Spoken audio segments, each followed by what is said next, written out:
আসসালামু আলাইকুম গাইস, সবাই কেমন আছেন? আপনারা দেখতেছেন আমি সন্ধ্যার সময় নুডলস তৈরি করতেছি। এই নুডলসের আমি উপকরণ যেগুলো পেঁয়াজ, কাঁচামরিচ এবং এই যে নুডলসের যে মশলাটা আমি কোনা কেটে রেখেছি এবং সেই সাথে আমি যে নুডলসের সাথে 2 পিস ডিম দিব। ডিমটাও আমি সুন্দর মতো ধুয়ে এখানে রেখেছি, তারপরে আমি ভেঙে দিব। আর তারপরে আমি আদার্স আমি কিছু মশলা ব্যবহার করব। আর অবশ্যই আমি আপনাদেরকে এই কি সুন্দর একটা রেসিপি সন্ধ্যার সময় ভাল লাগবে খেলে। তো এই নুডলসটা তৈরি করতেছি। তো অবশ্যই সবাই আমাকে লাইক কমেন্টস করবেন এবং বেশি বেশি শেয়ার করবেন। আমি নুডলস আপনাদের দেখানোর জন্য আমি চেষ্টা করতেছি। তো অবশ্যই সাথে থাকবেন। আমি নুডলস দেখানোর জন্য চেষ্টা করি। এই তো আমার রাইস কুকারে পানি গরম হয়ে গেছে। আমি এখন এইখানে লুডুস ছেড়ে দিব। এই যে দেখেন, আমি এই যে কোকোলা লুডুস, আমি এটাকে আমি খুব সুন্দর মতো একটা লুডুস তৈরি করব। এই তো আমি ছেড়ে দিলাম, ছেড়ে দিয়েছি, সব লুডুস এখানে ছেড়ে দিয়েছি। এখন আমি এই লুডুসটাকে নেড়ে দিব গরম পানিতে, ফুটন্ত পানিতে আমি এটাকে নেড়ে দিব।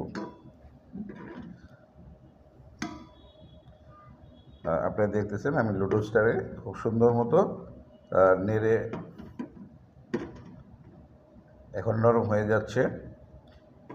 লুডুসটা নরম হয়ে যাচ্ছে, এটাকে আমি ঝরিয়ে নিব পানিটা।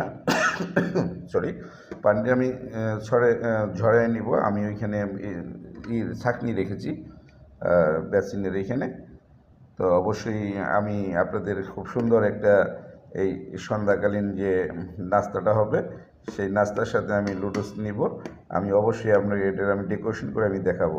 তো অবশ্যই আমার সাথে থাকবেন এবং আমাকে বেশি বেশি একদম আমার লুডুস গরম হয়ে গেছে এবং এর সাথে সাথে বলক আসছে। আমি এটাকে ঝরিয়ে নিয়েছি, খুব সুন্দর একটা ফ্লেভার আসছে। তো অবশ্যই এখন আমি এটাকে বাগারে দিব সকল ময় মশলা দিয়ে এবং পেঁয়াজ, কাঁচামরিচ দিয়ে, ডিম দিয়ে আমি এটাকে সুন্দর মতো করে একটা ডেকোরেশন করে একটা নুডলস তৈরি করব। এই তো আবার সর্বশেষ কমপ্লিট হয়ে গেছে। তো আমি এখন ওই যে ডিম সিদ্ধ দিয়েছি এটার উপরে শুধু ডিমটা ডেকোরেশন করব। তো আমার লুডুস পুরো কমপ্লিট। সবাই ভালো থাকবেন, সুস্থ থাকবেন। আর আমাকে অবশ্যই বেশি বেশি লাইক কমেন্টস করবেন এবং আমাকে লাইক কমেন্টস দিয়ে পাশে রাখবেন ইনশাআল্লাহ। সবাই ভালো থাকবেন, সুস্থ থাকবেন। আসসালামু আলাইকুম ওয়া রাহমাতুল্লাহ।